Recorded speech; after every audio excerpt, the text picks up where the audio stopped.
अरे हो, का भांडताय विनाकारण? शांत बसा की थोडं. तर विषय असा असतो मित्रांनो की आज असतो आपला श्रीचा डे 26. चला तर मग सुरू करूया आजच्या दिवसाला. पण एक मिनिट, तुमच्या पण मनात हाच प्रश्न आला ना की ब्लेझर वगैरे घालून हा चालला कुठे?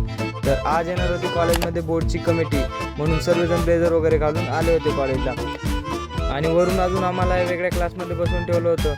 हा बघा कसा झोपला आहे अजून. त्याला म्हटलं उठ रे बाबा. ते सोडा, आता आम्ही चाललो आमच्या क्लासरूममध्ये आलो आणि मॅम डायरेक्ट लेक्चरच घेत होता. त्यांना म्हटलं आज पण लेक्चर घेत आहे.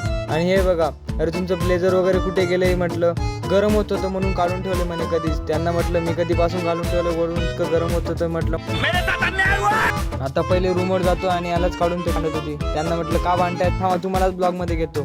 तेवढ्यात आपल्याला प्रतीक आणि प्रसाद भेटले. त्यांना म्हटलं आता आमचं झालं, आता तुमची बारी. तेवढ्यात पार्सल वगैरे घेऊन मी निघालो रूमवर, कारण असा पण टाईम झाला होता. रूमवरच जेवतो, पहिले रूमवर पोहोचतो आणि ब्लेझर फेकतो पहिले. कमिटीचं तर माहीत नाही, तर आपलंच काहीतरी व्हायचं. आता कसं मस्त वाटतंय. आलो आता क्लासमध्ये. आज काय आपल्याला नुसतं बसूनच राहायचं काम आहे. चल म्हटलं थोडं बाहेर फिरून येतो. बाकीचं तर माहीत नाही, पण आजचं वेदर असलं भारी होतं ना, काय सांगू तुम्हाला. तर हा होता आजचा ब्लॉग. व्हिडिओ आवडला असेल तर लाईक करा, सबस्क्राईब करा. भेटूयात नेक्स्ट ब्लॉगमध्ये.